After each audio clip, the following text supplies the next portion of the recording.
Hello, ladies and gentlemen. This is Claudia Monticelli with another episode of Multiple Voices.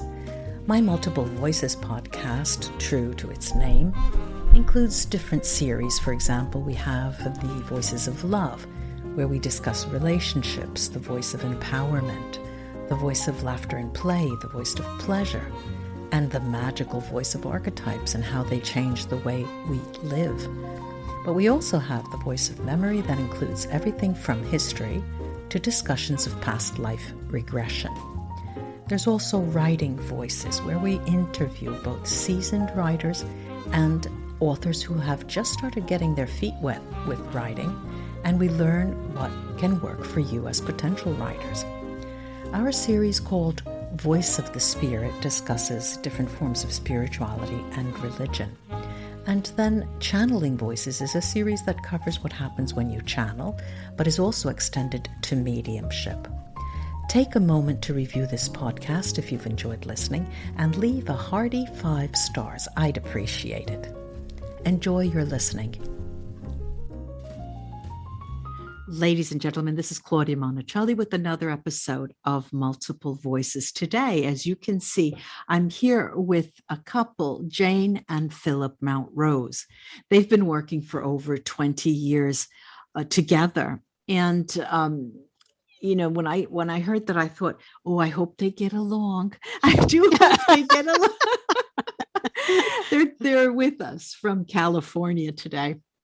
And let me introduce them to you. They're pioneers and innovators in the realms of spiritual growth and healing. Phillip Mountrose and his wife, Jane, are holistic coaches, and we'll lead with that. I'll ask you what that is. And energy healers, and people who interact with me know a lot about energy healing and about energy. And they're authors of numerous books, including their new book, The Loving Power of the Soul, a guidebook for realizing your true potential. The Mission of Awakenings Institute, which is their nonprofit organization, is to facilitate the unique gifts that individuals bring, honor and respect, where all are nurtured and allowing their gifts to blossom. They also work with individual clients, and they do so on their website that I will put, tinyurl.com, Heal Awake, but I'll ask them to clarify. And the extensive website is gettingthrough.org. And of course, I'll list underneath the episode and the video their social media. Well, first of all, say hello to our audience. Well, Jane. Thanks for having us on, Claudia. Hi.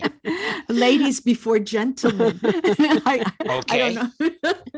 Jane. Yes, hello, Claudia. Hello, Hi, everybody. I'm I'm delighted to Phillip. be here. Thank you. And I'm sure you are too, before I start bombarding you with questions, Phillip. Listen, I'd like to know, well, first of all, how did you meet, both of you? Well, This is a long story. Well, wait, who's going to talk first? Go ahead, Jane. It's a long story because we met in the 1970s. Yeah. We've been around. We met in a spiritual organization, Mm-hmm. and we became friends right away. Were you, it's funny. let's say, participants or? Yes. We were participants. Mhm. We were fairly young, obviously. Uh-huh. That's been many years ago. Uh-huh. And we became friends right away, and we had that spiritual basis for our relationship starting then. Yeah.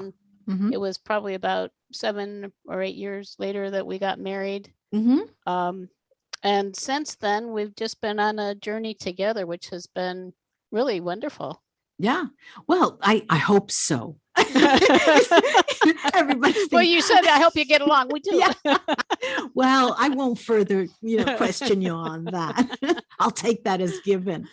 So let's hear your side to the story. Phillip, what brought you to get together with Jane? I mean, it's hard to ask when both of you are present. I can't get two different sides. Just at that time in that spiritual organization, which is a story in itself, where we had like-minded interests about awakening and enlightenment and spiritual growth, and we learned a lot, what to do and what not to do. When I met Jane, we just felt like we had an immediate camaraderie and rapport. Mm-hmm. Uh-huh. And it was just sort of like we were friends from the start, when people you really have a big, all right, now I'm going under point, the surface. Yeah. And at a certain point, I got an idea like, this seems like a good person. I was about 30 and maybe at that point to marry. I mean, this, and it's just like that. Yeah, this well, seems that was like 4 years later, probably. Yeah. It wasn't immediate. Like no, immediate. It was 4 years after knowing her. But I mean, it was suddenly just sort of dawned on me, like, okay, seems like the person I should marry. All right. So I asked her. So let's get back, take a step back. What brought you individually to that place? And I'll guide you here. Was it something that happened in your life that you just said, oh, I can't take my life anymore, or I'm working in this capacity, I hate it, I need something different, or just simple curiosity, and it's never really just simple. What about for both of you? Jane, what really brought you to that place? What are you referring to? This spiritual organization where you met your husband, right. Where you met Philip. Well, I was searching, and I had been searching for a while, and I knew I was going to be finding something. So I found this organization, and it seemed like the next step for me. It was really valuable. I think that it also led us to other steps. It was one of those organizations where the leader had all the truth, like many gurus, although it wasn't Eastern oriented, but he had the truth, and everybody, of course, then was supposed to do everything that he said to do. Everything was controlled. Yeah. And with him having the truth, I think the thing that really stood out in the end, in the big picture, was at a certain point, it occurred to us, well, if he has the truth, why can't we have the truth? You're right, right. And I think many people are in that position as when they start out spiritually, you're following someone. And I think that that's a good thing to a degree. But ultimately, we have to find ourselves. Right. And that brings to the notion of your life's purpose, your soul's purpose. What about you, Philip? What led you to go to this organization? Well, like Jane, I was on a spiritual search. I became sort of somewhat disillusioned with my life and where I was, and just what was I going to do? Even your work, was that included? Well, prior to we're talking when I was in my 20s, when I was like a waiter. I was going to be a film director, writer. I went to film school, but that didn't seem right for various reasons. Didn't seem like the right path for me. And so did many different things, and there wasn't as much available 25 years before the internet at this time. Right. Religions and so forth, and spirituality and retreats, and it led us to this spiritual group. And I said, well, maybe this is a way to wake up. But like Jane, I realized, like, it sounds like you don't graduate from this. I mean, it's lifelong. You're in it for the long haul. Everything else you graduate from except this group, because you're the chosen one. And this brings me to the notion of, because then you yourselves got together and you refined your way of interpreting spirituality and healing and extending yourselves out to others. And that brings me to the notion of holistic. Now, of course, dictionary definition, I'm a linguist, okay? So I know what holistic is, and most of the people out there know what holistic is. But how do you both interpret what holistic is? How whole is holistic? Go ahead, Jane, you're laughing. You got the floor. Well, I think it is actually relevant on all levels, from the cellular level all the way out into the cosmos. And what happened actually, because we were searching for our own truth, we explored a lot of different approaches to intuition and healing, and and really a lot of approaches. And this was in the 80s, so it was still, again, a long time ago. And it's kind of like, to get your truth, it's like you do this, you go up here, and it's just very, what they kind say, of amorphous, not right. Right. There was nothing that was solid. I was an architect at the time, so I think one of our gifts is that we bring things into reality where people can understand them. Give me an idea. Wait a minute. You just said something very relevant. Give me an idea. We bring things in reality so people can understand. What did you mean? Or maybe you can give me an example. Well, I think we approach things in a way where people can actually have the experience of them. For instance, your own truth. Yeah. Well, my personal feeling, and holistically, the heart is your center of your being, and it's the place where spirit connects most fully into form. Okay. So if you connect with the truth in your heart, then you have guidance. All and right. that's what we discovered when we left the spiritual organization. Okay. So we're already talking of life purpose in, the embryonic phase a little bit. Let's try to develop that. Philip, this holistic approach, I'm sure that throughout the years it has modified and refined. It became refined for both of you. What is the holistic approach today that you both apply with respect to the beginning or the initial phase?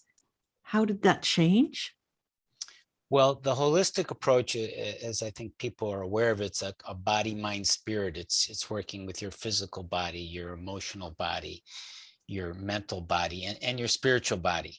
And as you do that, you actually connect with your silent partner, your divine being, your quiet leader, and you awaken to it, which I'm naming the soul, the I am presence, the higher awareness that connects directly with source. And as you do that more, your soul, your beingness, helps direct those intelligences, the holistic intelligences, your body, your emotions, your thoughts. There are a lot of concepts here. I'll just pull out some keywords that you mentioned.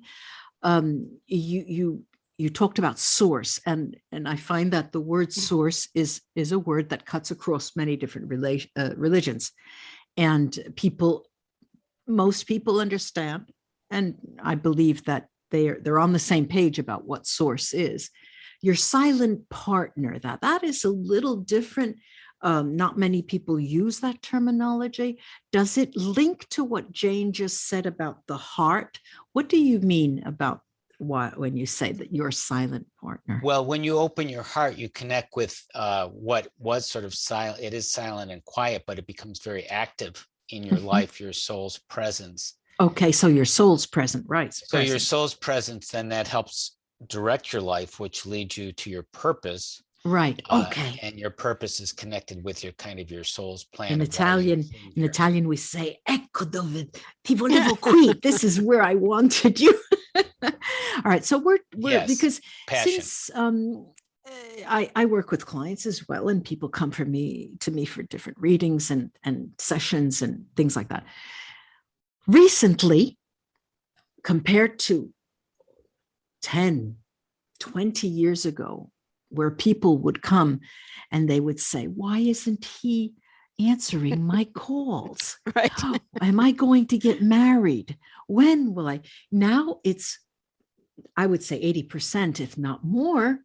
What is my life's purpose? I need messages from my guides. They ask me for messages from their guides. Now, of course, I will be quiet, and I'd like to ask you for help, really. So when we're getting to the notion of life purpose, and it's a silent partner, and it's there, can we develop that? How people can understand their life's purpose? I don't know. Jane, Philip, you fight it out. We don't usually fight it out. We actually, I think we communicate easily back and forth, and sometimes together. I think that when you connect with the truth in your heart and you develop that relationship, you could say, more with your true being rather than the wounded ego, which I think is what's most prevalent in some people's reality. Yes. Now tell me the difference, Jane, if you don't mind me asking. Well, actually, from our perspective, from a holistic perspective, you could say, if you look at, we have a wholeness of who we are. Yes. And I kind of look at it like a spaceship, like we come down, from above into into our lives here. And in the process, it's like pieces fall off and, off of the spaceship. And what happens is pieces of ourselves become disconnected from our wholeness. So they no longer have access to the truth of who we are and to really the essence of what we are, which is love. Yeah. So they're coming from a place more of fear and frustration and separation and anxiety and anger, all of those things that can be healed and brought back in. Yeah. And when you bring those parts of yourself back into your wholeness, then you embrace who you are. You're more yourself in your body, right, all the time, which is a great feeling. Phillip, let's expound on this a little bit. So let's say a client comes to you with the same question: how can I get rid of that? How I don't know what my truth is. How can you give me a tangible way to find that truth? Now, I'm being, evil and mean and stupid, but it's not far from what people say. Okay. So, well, it's a reasonable question. It's an important question. And at a certain point in your journey, I think most people, if they get that far in their journey, ask that. And it begs the question, hey, what am I doing here? It's more than just survival, isn't it? I mean, right.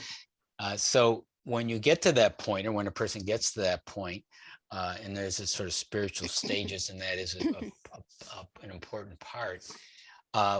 We developed it at one point into a formula, which might be good in the short time we have to just put it into a formula, although it's not a formula. Sure. But this is really constructive, and it actually seems to work virtually every time as a starting place. So the formula goes, Claudia, what are your passions? What are you good at? What are your skills? What are your interests? Direct questions. That's one part of the formula. Plus, if you do an equation, okay, sure. How do you want to improve the world? Very nice. So this is you combine those two. So Jane, you married a genius. Your purpose. That comes out to your purpose. So if you look at yourself, what are things that you really enjoy doing? I mean, it seems like you really enjoy doing podcasts, for instance. Perfect. You want to have the world have multiple voices, and that becomes part of your purpose, which can be reinvented and needs to be updated and reinvented as you continue to go on and connect with the presence of your soul daily. Right. So it is a journey. Yes. That's one thing about it is it's not, well, I'm going to discover my purpose today and then I'm all set. It's actually not fixed. It's a journey. Never ending. And it keeps evolving and actually in more expansive ways. Right. I mentioned when I introduced you, I mentioned the title of your book, The Loving Power of the Soul. All right. The subtitle is A Guidebook for Realizing Your True Potential. And it might be a nice idea here because you mentioned before we started rolling, we should talk about, those kinds of questions come out in our book. Tell me then, how the book, when did it come out? Is it recent? It's the beginning of 2022 this year. Okay. What can you give us an idea of how the book is it 3 parts, 5 parts, 10 chapters? What does that look like? How did you plan the book? She's laughing, Jane. It must have been a tough book to write. Well, it was a challenge because we write together. Yeah. And that alone is challenging. Right. And this isn't our first book. We have, of course, more than a dozen books and manuals on all kinds of topics, but all related really to the soul, ultimately, the soul's journey. So spiritual development. Right. Well, how is this different from the others? It actually, I think that what it is a return to, I think, the central focus of our work with more details than we've presented in other places in the past, because it puts together a lot of different things in a more comprehensive way. In other words, let's say, would I find in that book the formula that Phillip was talking about? Something like that, because it looks like it's a guidebook, right? It's a guidebook. Would that be clear to me as a reader there? Well, the main focus of the book is not actually on life purpose. I don't remember. Right. Do we have the purpose formula in there, Phillip? I just I recall. believe we do. We did include that. But the book is divided into 3 parts. Okay. So it's good to just answer your question. So Right. there's a beginning of preparation part, which we've actually been talking about, the holistic model of connecting your intelligences, and also how it relates to mindfulness and meditation. Beautiful. That's called Beautiful. the preparation. And the second part, Claudia, is the essence of our life work, which is connecting with the soul, healing with it, growing with it, finding your purpose from it. And we have 6 very specific, tangible, how-to, easy do ways to live with your soul, and that do that as a meditation, so it becomes more of a moment-to-moment part of your life, and you evolve and find your purpose. And the third part, after the activation with connecting with your soul, is the integration or the transformation with the healing, the different healing modalities. Some of the process we originally developed, like spiritual kinesiology, a healing from the soul modality. Now we're sitting pretty, because we got to know each other so far, and I like the book. I mean, this is a good book. I'm sorry for me to say that. Excellent book, I have to say, for those questions that people have been asking quite recently. It's not the where am I, who am I, where am I going of the 70s. These questions are much more profound, because it's not only here, but it's projected into future essences, future lives, because your soul will be going through different processes in future, and has come from other processes. Now, I would like to think that, and this is available on Amazon, this book? Yes, the Loving Power of Your Soul is available on Amazon in paperback or Kindle format. Great, wonderful. All right, so now let me go a little further, because there's a lot here on our plate. All right, there is soul development, but show us again. Nice title. I mean, nice cover. Jane designed it. She's nice, very nice. So now the soul development. All right, now we get the picture probably from what we've talked about so far, that we've mentioned it several times, there is a development. Energy healing. We didn't specify what kind of energy healing that I don't know what word to use, practice, promote, how can I say that? Well, Jane, I'm going to ask you, because you were the first one to start laughing. She must know. Well, we don't just have one approach. Because we actually started exploring healing in depth in the late 1980s. And so it's been many, many decades. Yeah. And we've developed a number of different approaches, which are all spiritually based. Yes. And with the understanding ultimately that spiritual healing is the deepest level of healing. Right. And that it encompasses everything else. So all of our work really leads to that. And I think the ultimate source of spiritual healing is love. Yes. That love, the energy of love is it is a state of connectedness. Of course. And so you could say, if you're looking at something that is not connected, that's separate, kind of where we talked about different parts of ourselves becoming separate, you're wanting to bring them back into the whole, which is love. And that's a very simplification. We use of course hypnotherapy, we use EFT, emotional freedom techniques. We developed our own healing system based on kinesiology, and another approach that is very powerful, like excuse EFT. Me, Jane, could you explain kinesiology for our listeners?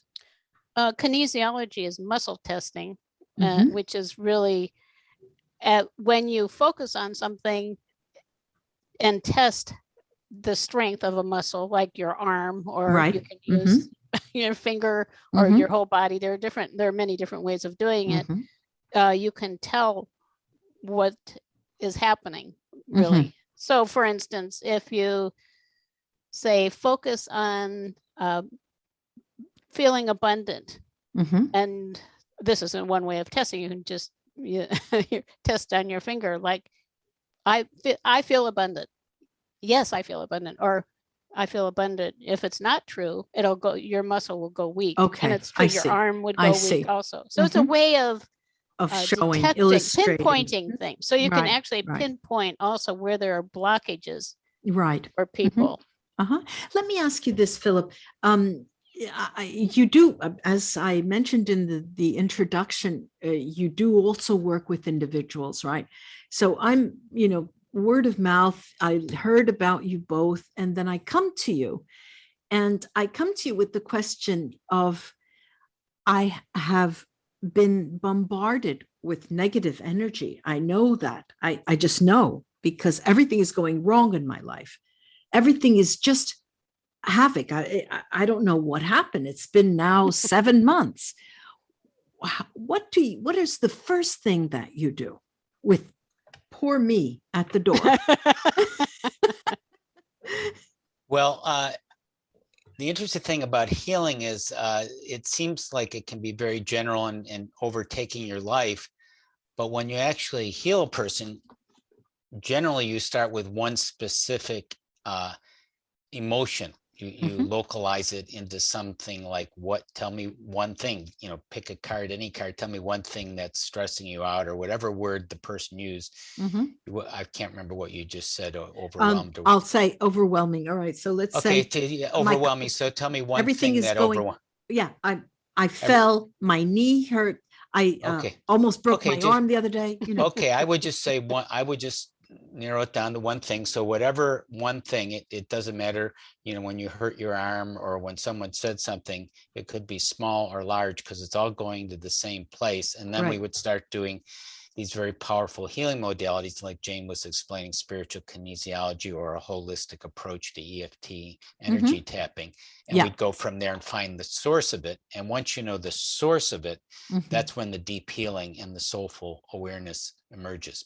Okay, so let's say I would need some, it's preventivo in Italian, I would need some form of an estimate of, how long is it going to take? How many years, how many months, how what do you, since we know that it's a lifelong journey, healing for many people, and for most of us, everything just seems to be needing some form of healing as we go on. If it's one, you put a Band-Aid on one, then something else happens.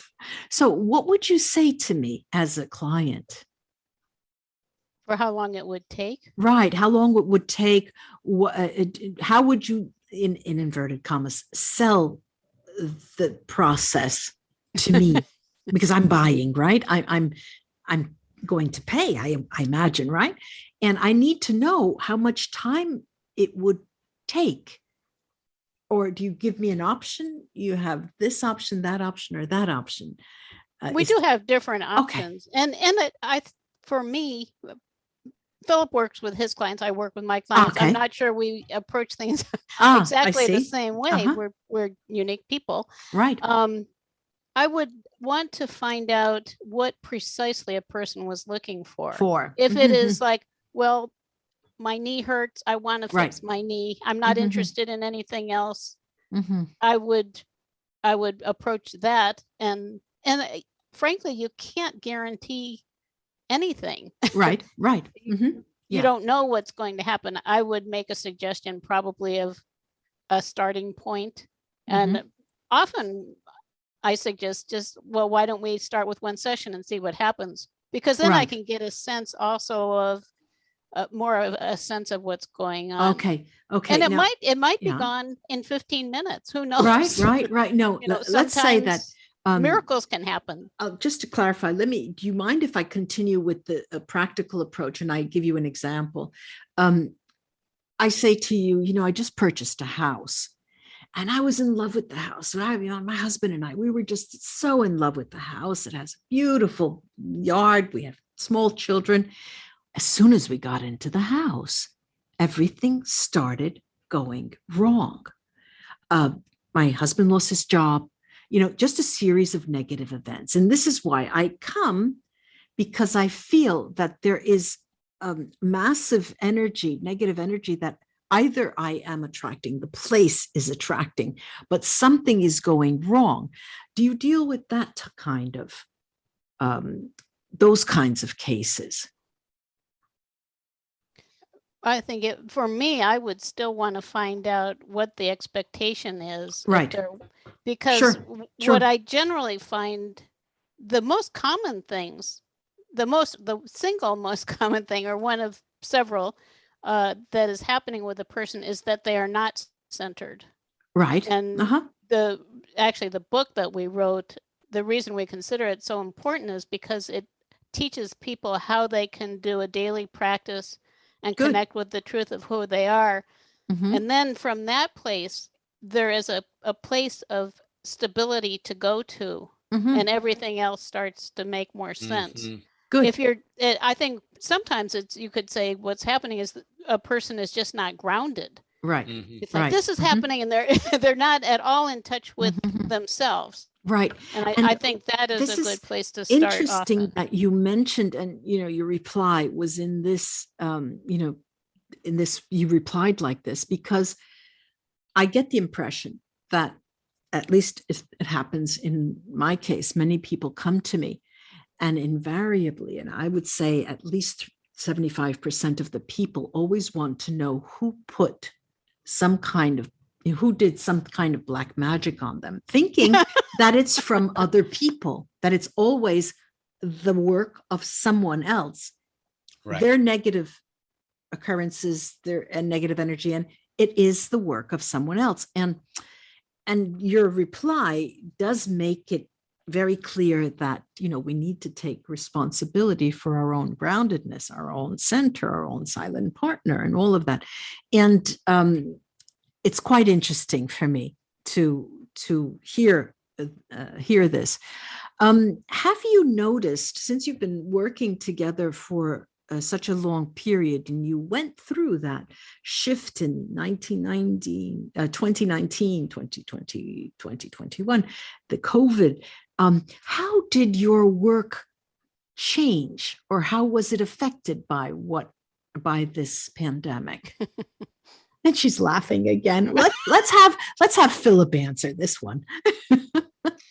Well, I think our path is, we've reinvented ourselves many times, Claudia, but I think it just kept on going deeper. It didn't mm-hmm. wow, now we're doing something totally different. And now, okay. I think the world is changing pretty rapidly, and what we're doing is just very similar, but going actually deeper into it and understanding more about ourselves and other people and how to help people more. Yeah. What would you say, Jane?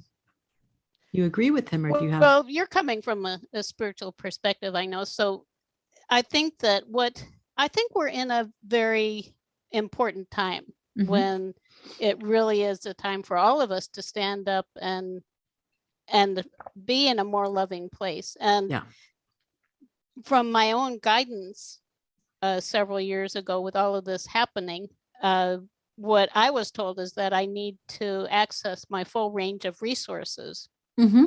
which took us more deeply, I think, into the angelic realms and those kinds of places. Yeah. Because when you can connect with, for instance, archangels, mm-hmm. for support, there's so many things that can be, you could say, amplified and assisted from mm-hmm. those realms. That's something that we've been exploring more. Oh, so that has been added to you've put that into your files as well. That's right. And we're teaching more. We're adding those elements into our programs. And for me, it has been a direct result of my guidance, saying this is the time. Sure. You have these resources. You have many resources you've been using, but there are more. Yeah, and that this is the time when you need to access them. And our students have been very receptive to it, as have our clients. Nice. And we've added really that. Wonderful. Yeah, and as times become more perilous, I think as the divisions are growing and things seem to be heating up on so many levels, I think it is a call for people to go into their hearts and get more inner direction and love and how to connect at a deeper level with us and the planet. Yeah, we're seeing that. I'm seeing that as well. The guidance, angelic realms, and the spiritual realm giving guidance. You just published this book. Do you foresee that guidance bringing you really, pen to paper, guiding you toward the next publication or the next publications? Are you there yet? That you are, I don't mean, don't laugh, Jane, don't laugh. You bring up such interesting thoughts in my mind. Yeah, well, because, all right, there is automatic writing, and yes and no. I'm not exactly talking about automatic writing. I'm talking about channeled ideas, channeled writing, which doesn't really overlap with automatic writing, but you are being called to write something which needs to be said. Do you see what I mean? All right, you're talking to someone who wakes up in the morning, talks to my guides. I dictate what they tell me on a page, at least 2 pages I do every that too. morning. Yeah. A woman after my own heart. And well, so it's wonderful. Yeah, it's wonderful. That's the way it is. And in this way, this is what I mean, through these channels, because they are channeled, how much of it comes from them, let's say? How much of what you foresee? I'm asking you to project into the future now, okay? Do you see yourselves as being, I don't want to say servile, but serving the guidance, those guides that you have? Because our consciousness is rapidly changing, rapidly since the pandemic, and it's thanks to people like us who also change the nature of consciousness. And so what I'm asking and getting towards is it feasible for you to consider producing literature or writing a book that derives, mainly, if not solely, from messages from a spiritual nature, angels, archangels, spirit guides, whatever you would like to call them? Are you asking one or the other? Or well, both of you. Philip's there is, with his, like as if he had, he's not talking. Yeah, well, it took a while to get the question. So I would say right now we just came out with that new book, which was quite a project, because at a certain point when the COVID came, since the outer circumstances changed, we needed to adapt kind of how we were offering things. Sure. And we did bring in the angels and the oracles more, which we've been connecting with for many years, but now putting that more in. So the book came, and that was a big project, as we mentioned, connecting the loving power of your soul, and a new course, which we didn't mention, called Abundant Living with Angels, Oracles, EFT, and more. So that's a new course. So we're still actually teaching. Before you go on, just open this little parenthesis. That course, how long is it? How is it offered? It's a 5-week course on our website, gettingthrough.org/spiritual. Actually, there's a tiny URL to it. I think I have it. Yeah. Tiny URL / abundant-living. Yeah. So it's a 5-week course where we're partway through at the time of this recording, and they'll be recorded in video and audio format. And there's a lot of handouts of how to use oracles, how to connect with angels, and to combine that with the energy healing. It really is quite a beautiful combination, very powerful to combine those elements together. That works quite naturally. And for some reason, we haven't seen it very often. It just sort of one thing led to the next, and that's right. been our whole journey. So you're actually going through the motions in different formats. Now, this is a course, a program, but that very likely in future may morph into a publication, right? You said you have handouts. Well, it's a 5-week program course that people can go and access and purchase it and, take it. Right. It's actually going live, but it'll be there for right. Sure. Yeah. So let's say you're on the road. We're doing personal sessions with people to help them to connect with the angelic beings, etc. So and I think essentially we consider ourselves to be trainers and mentors, spiritual teachers. We really enjoy teaching. Yeah, give me an example of an individual, one-to-one session that you could have with a person that you coach in terms of teaching them to connect. With the angelic realms or with their own soul, or with the angelic realms? Either or, yeah. Well, they would be connecting with the soul might be the first step, because I think for us, you want to be in a loving, exactly, open state, a reverent state to connect really with these beings of light who are just amazing. And to me, it's just like I'm awestruck. Sure. Their presence. And so I think that the soul centering is a starting place. And then from there, we're teaching right now a specific kind of a strategy that people can use to connect both with the angels and with their own guidance. And that's what we're doing in this course. So it's a strategy, and it's what we've been using, and where we started when we wanted to connect more deeply. We've been connecting with these beings for many years. But I think right now we're kind of in a new phase. All of us. We're in this. We are. And you're saying, well, people are interested in their purpose. Yeah, of course. And it's all related. It's a more intense spiritual awakening time for all of us, which is what we've been waiting for this. Sure, a long time. It's about time. It's about time. My God, we could go on and on and on and on. Phillip, Jane, look, ladies and gentlemen, The Loving Power of Your Soul. Go get it. A guidebook for realizing your true potential. I will how cute. This is Buddy. Oh, how cute. How cute. He loves spiritual energy. Camera shy. He doesn't look into the camera. He's very quiet. He wants to be part of the love, don't you, sweetie pie? Thank you so much for taking the time to be with us. It was just such a joy to talk to you both, really. Thank you, Claudia. Thank you, Claudia. Thank you. Bye-bye. Bye.